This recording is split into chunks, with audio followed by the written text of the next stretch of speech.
Hi, this is Bob Wells here, and welcome to Undercurrent Stories. This is the show where we hear about people's interests and uncover some fascinating stories at the same time. I hope you enjoy today's show. Right, Chris Porcas, welcome to the show. Thank you very much, Bob. So you're based in Kent in the UK, and you're a timber merchant by day and a poet by night. That's right. You've just published your first book of poems, The Road to Poetry, and you only started writing poetry last August in 2023. That's right. Well, there's lots to talk about, Chris. Perhaps it'd be an idea just to kick it off if you don't mind reading a poem. Okay. Thank you. Well, this one's quite fitting because it's the first poem I wrote, which describes my journey to poetry, and it's titled the same as the book that I've produced. So it's called The Road to Poetry. A chance meeting in a cellar bar on a Sunday in Gravesend without my car.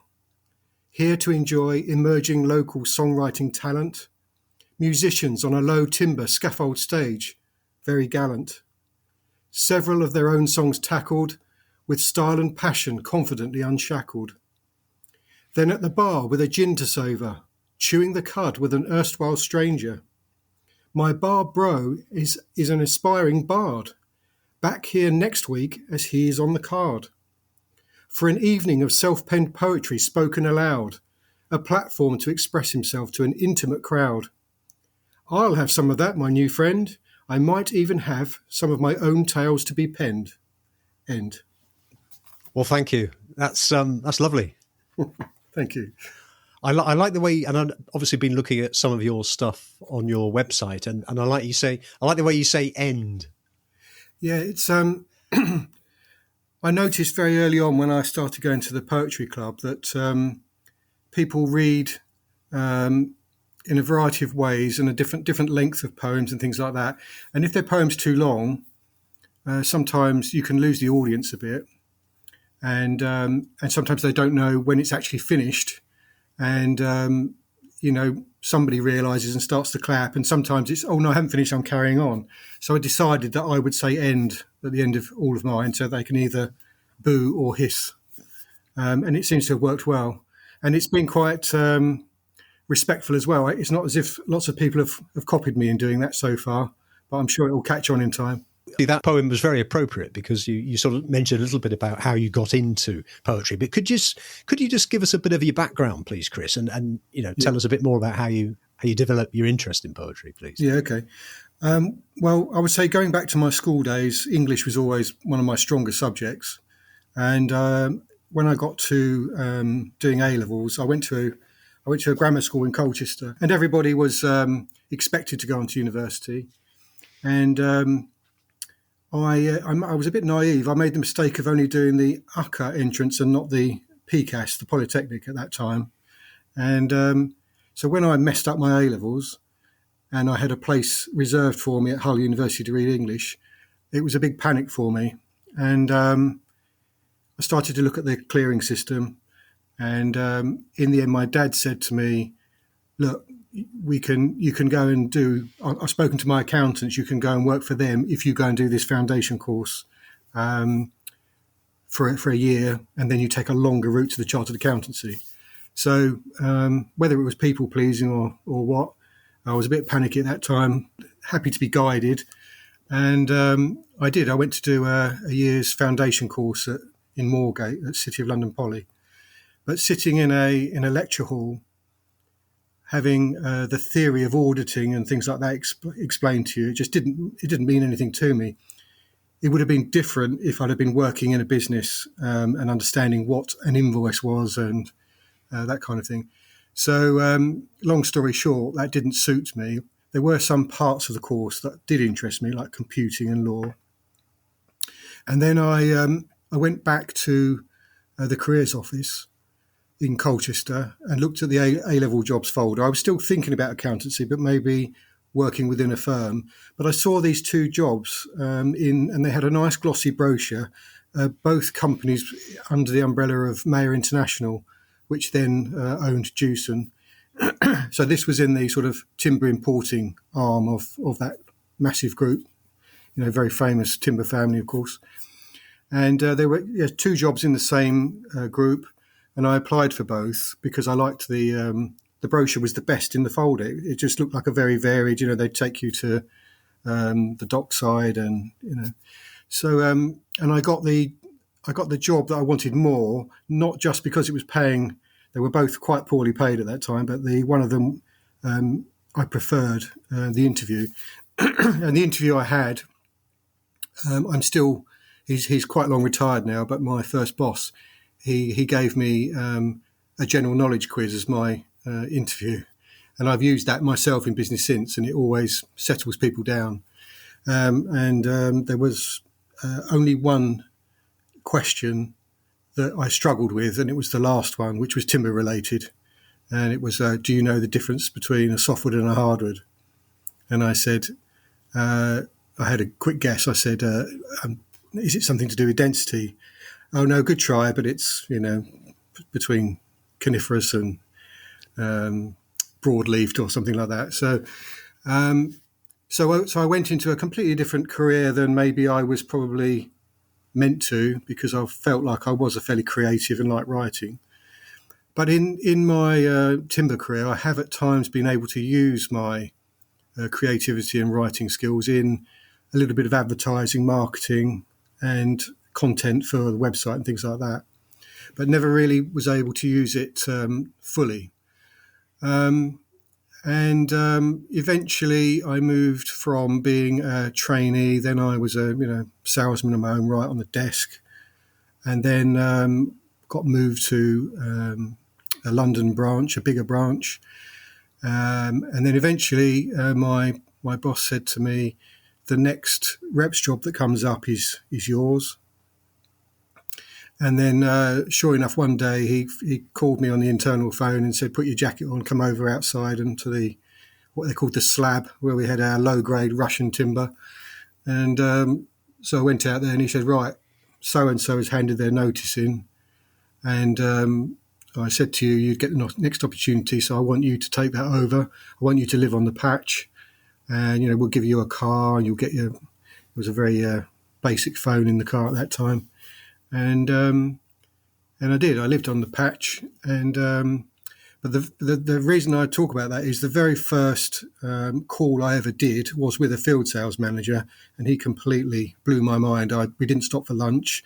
We travelled all over southeast London, Dartford, had a headache by the end of the day, and the very first merchant we called in on was Forestral Timber Merchants, and it was a fated meeting because I ended up getting on well with the owner there, to such an extent that one day he invited me to, when I used to open up to him about what my personal ambitions were, to maybe run my own company someday, not expecting it to be a established timber merchant, but maybe selling bulk timber from a spare bedroom or something. And he said, well, myself and my co-director, we need to think about our retirement. And when we bought out another partner in the past, we'd had like a 10-year plan where the business kind of funded it, and you've got to put in the effort. We've got to see that you're right for the business. So, never run a business before, but I was up for that. I was probably, again, eager to please. Went in there for 6 months, and then at the end of that time decided that, with a few sort of hiccups and them thinking you've come from the top end of the trade and you're not used to dealing with people face to face who want to bargain with you all day long, but maybe you'll get that. And we arranged a scheme where I would buy the company over a period. So I went very much into extremely busy environment, and the creativity, as I say, came out at times. But it's only I'm now 52. I've been in the timber trade since I was 19, and I moved over to Kent from Essex. I grew up in near Colchester, a village called Tiptree, and my socialising tended to be travelling back at the weekends, going out for a beer with old friends, and never really made a social circle near to where I lived here. And then probably about 3 years ago, I made a determined effort. I wanted to go and see more live music. And I got to a stage where I didn't wait for someone else to be available to go out. I would go out on my own if I had to. And that way I made a lot of friends. And I went to this particular music bar called the Red Lion in Northfleet. And a young fella there introduced himself to me, and then he started introducing me to other people. And these were all pretty creative people, some quite unusual characters. And then gradually I started to go and see more live music.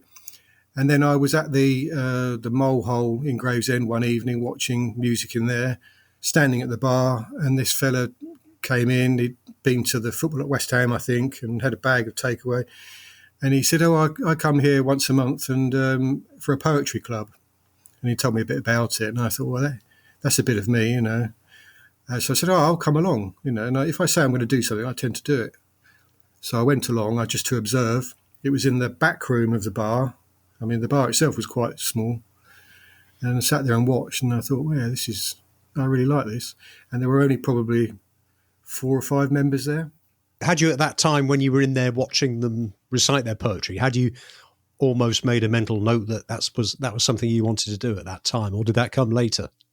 Well, I think when I was in the sixth form, when we covered poetry, I found it quite hard to understand what it was about, and it didn't really interest me. And if I'm being honest now, I'm not interested in other people's poetry. I think it's a vehicle for me to tell a story in a very short space of time. Because a few years back, I did actually think about I'd like to write a book called The Accidental Timber Merchant, about me ending up in a career that I didn't plan to, but still making something creative out of it. But the thought, how busy I was, and the thought of actually writing a whole book and how long that would take me to do, I thought that's never going to happen.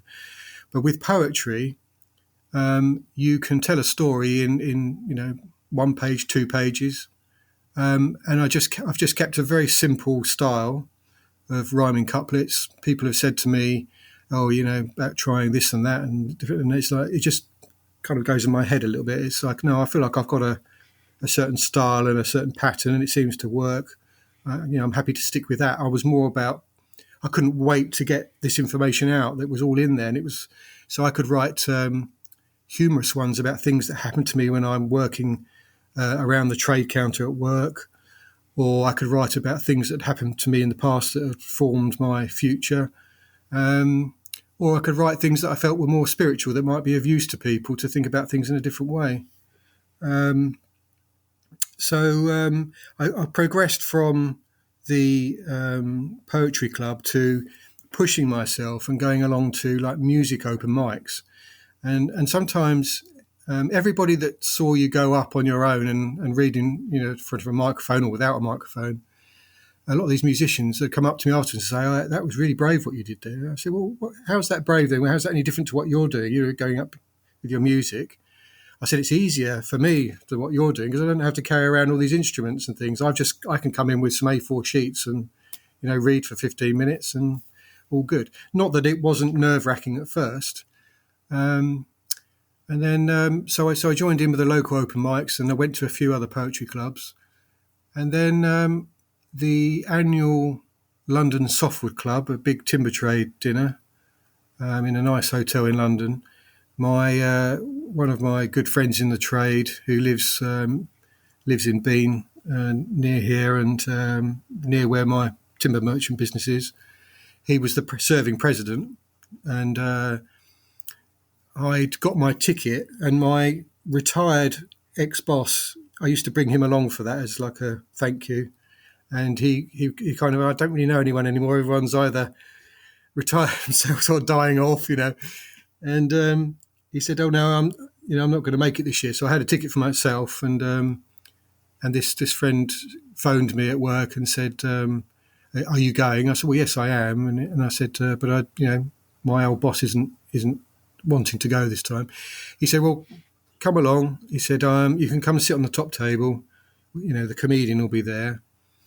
And something in me while I was on that phone call made me think, right, I'm going to ask him, could I write and read a poem at the London Softwood Club about my career in the timber trade? And I said, could you put that to the committee and, let me know?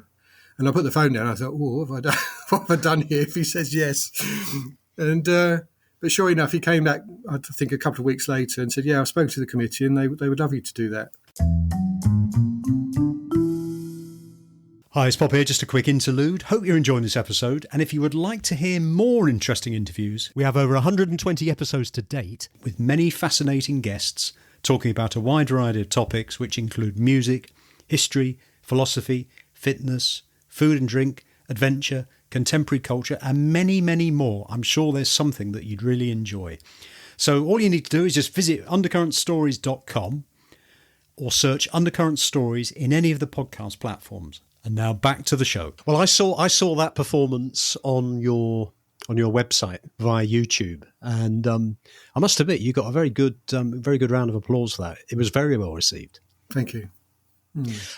So, what are your influences? What I think you said earlier on about things that happen in everyday life, but what are the other influences that get you to sit down and write a poem?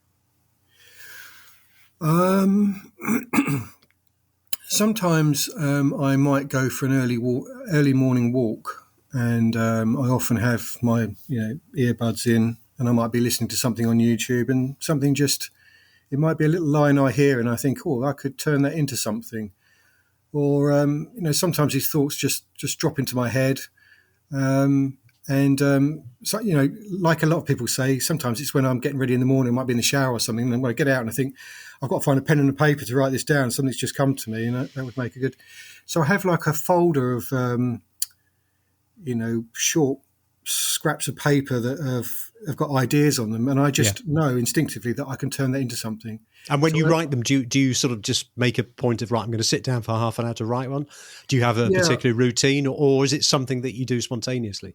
No, I do it more spontaneously. It's just how the mood takes me and when I get an opportunity. I'm not somebody that works that well with having, in business, it's a case of when you have to do something that's urgent, you just have to do it there and then.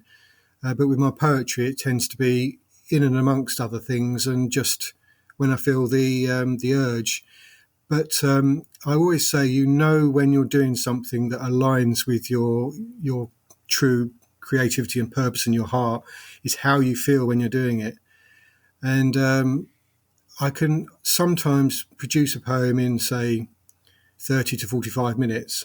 And once I've finished it, I type it up in Word, and then I read it back to myself and I say, yeah, I like that, that's good. And I just have this real good feeling, that I've achieved something. And I can't wait to file it, and I keep a count of how many I've produced. But the actual process of writing one is, a little idea, and then I think, right, I am looking up, rhyming words and things like that, and sometimes the words just come to me, and then when I have a new poetry club to attend or an open mic, I try not to read the same stuff all the time. I like to test with new material. But the really lovely thing now that I've got the book, and I've only had it for less than a month, but I can go to an event, and I've started this thing where I just I might read two new ones, and then I'll get the book and I'll say, right, audience, could you give me a number between 1 and 128, so the pages of my book? And they'll say 22. So I open up to page 22 and I read whatever's there, and it creates a little bit of I might raise my eyebrows, because some of them you think, is this the right vibe to read this particular poem? So it's quite fun, So tell me about the book. What inspired you to release a book? Well, I just sort of knew that I could write prolifically, and that was my intention all along, was to have to produce a book. Yeah. And then when I had this idea that when I got to 80, that was the time to start thinking about the book. And I made contact with somebody else that produced their own book, not of poetry, and I ordered a copy of that. And then I kind of interacted with them, and they asked them some questions about how they did it, and they said they would help me, with the uploading the manuscript and things like that. As it turned out, I didn't particularly need that, because my sister did. She's been like a fairly high level PA in her time, and her organisation skills are excellent, so she really helped with that. So yes, I had a folder, a lever arch file folder of my poems, and I had an index, and I just went through with her one day in August, I think, and said, yeah, that one can be a publishable one, maybe not that one. Either in terms of quality I wasn't happy with, or maybe they had more sensitive subject matter, that related to people that I wouldn't, Yeah. want to sort of, single anyone out in that way. And then, even before I got to the stage of publishing, I was still writing. I was writing more than actually doing towards producing the book. And then, I think I got to learn about Kindle self-publishing, and like anything with Amazon, it's when you actually get into it, start doing it, it's so set up for you. And how many poems are in the book, Chris? There's 113. I've probably written 230 odd now. So I don't know how many of those are publishable now, but I could already say that my Road to Poetry 2 will be out in the spring, and I can already see in my mind what that will look like. It will just be a different colour on the frontage, but looking in the same style. Because, so I guess most days go by when you produce a poem now, do they? Oh yes, yeah. And do you feel? How does it make you feel when you get the inspiration to write a poem, put it down in words, and then you say, right, I've done that? How does that make you feel? Excited. Yeah. It's you still it takes a long time actually to accept that you are now either a poet or a writer or an author.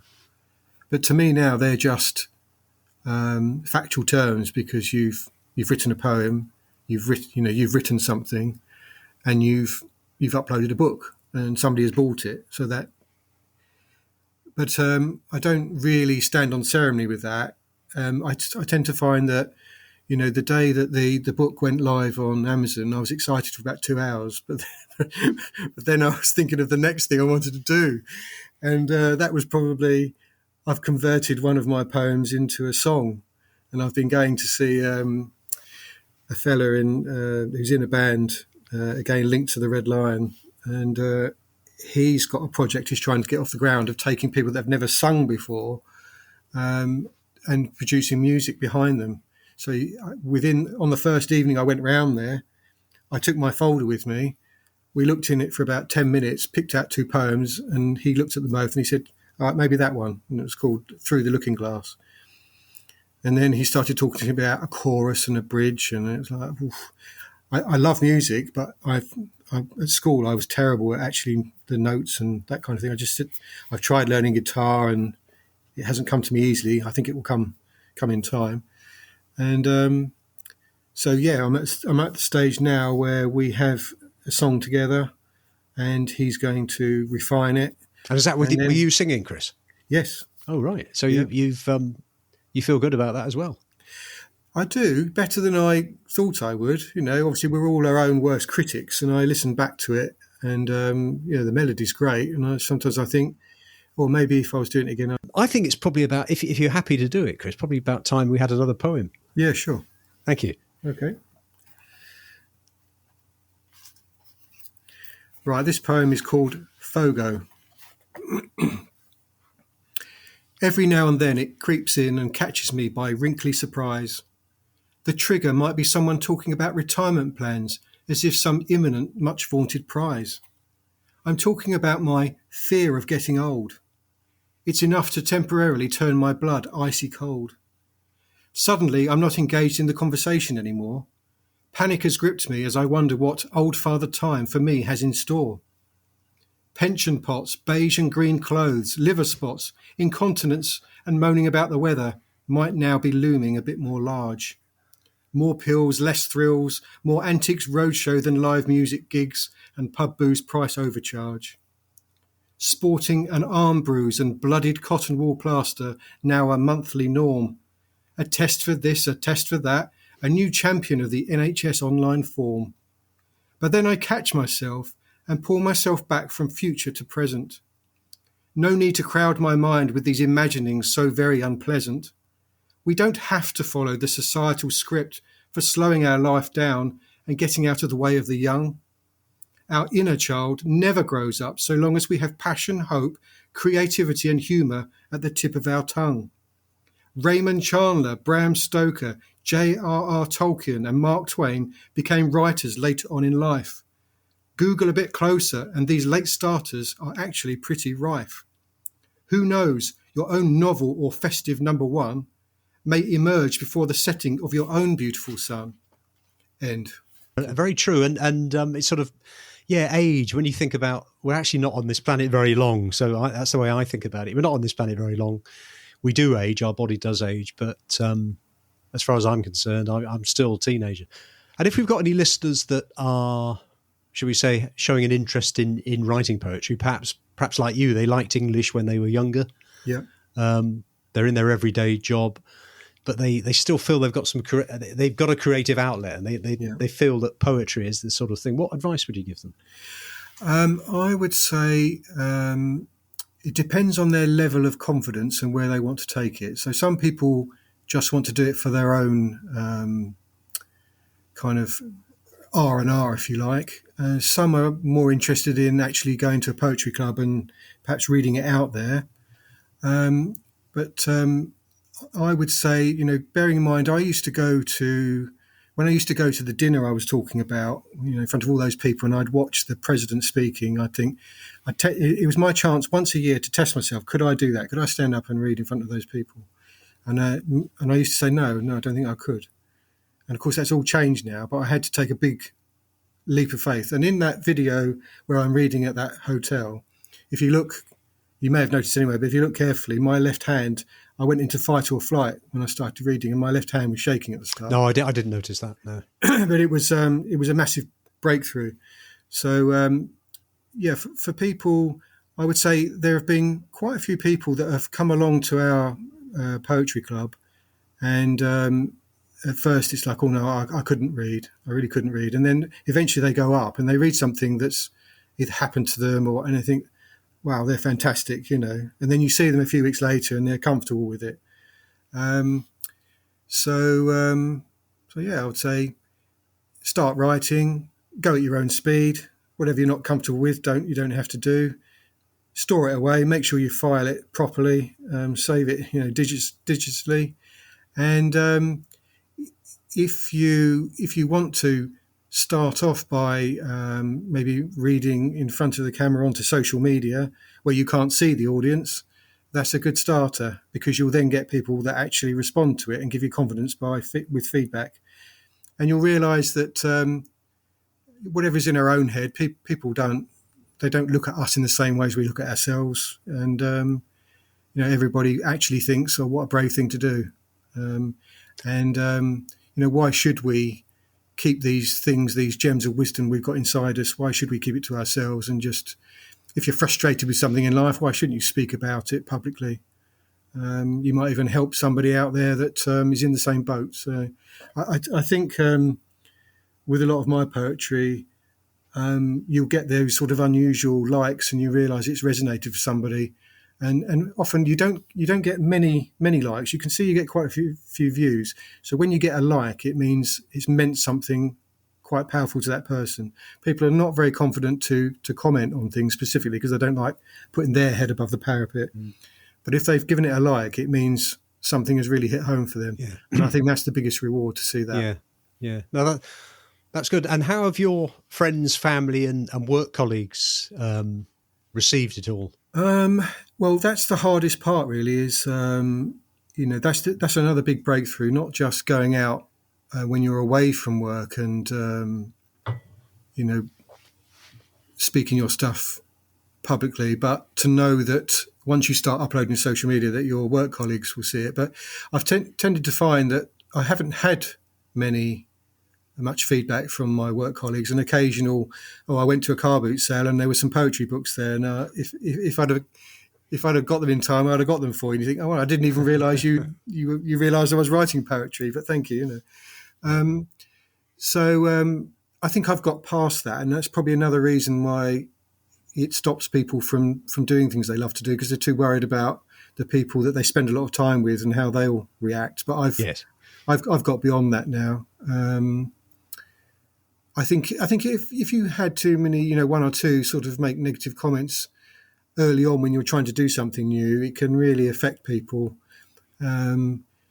So you've just got to have a mindset of, actually, I don't care. And if you get 2 negative comments, you've probably got 50 times that in positive comments in other people's minds. So, stick with it and believe in yourself.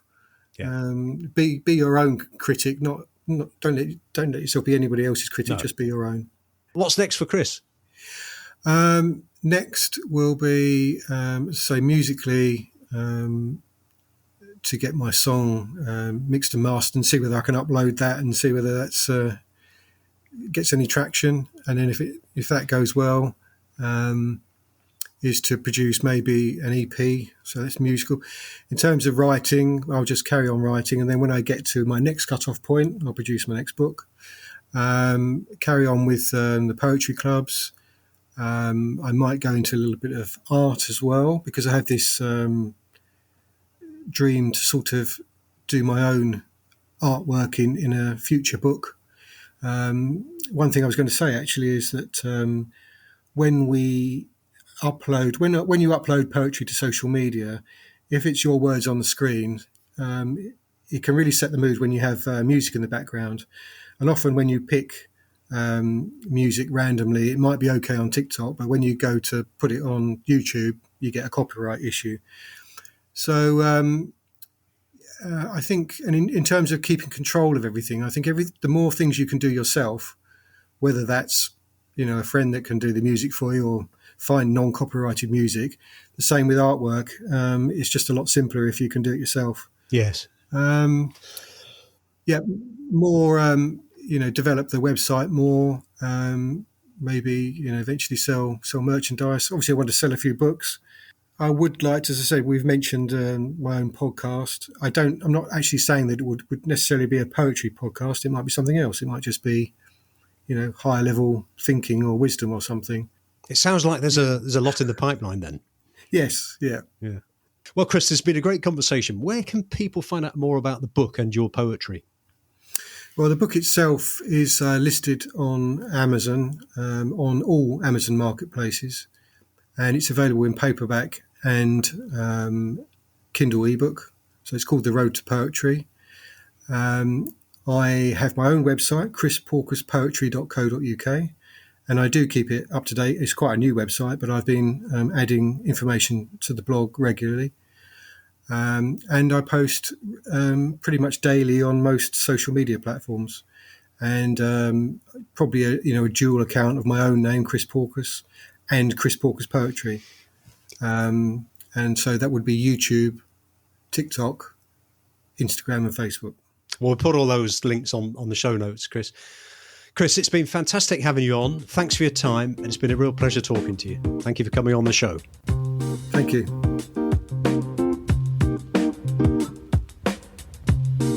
You have been listening to Undercurrent Stories. I hope you enjoyed this episode. Please feel free to share the show link to your friends and family, and if you have 60 seconds, I will be most grateful if you would please rate and review. To hear more episodes, please subscribe to the show and visit undercurrentstories.com. If you leave your email in the link, we will notify you as soon as new episodes are released. Also, check out our social media links, details of which can be found on the show notes. Until next time, this is Bob Wells wishing you all the very best.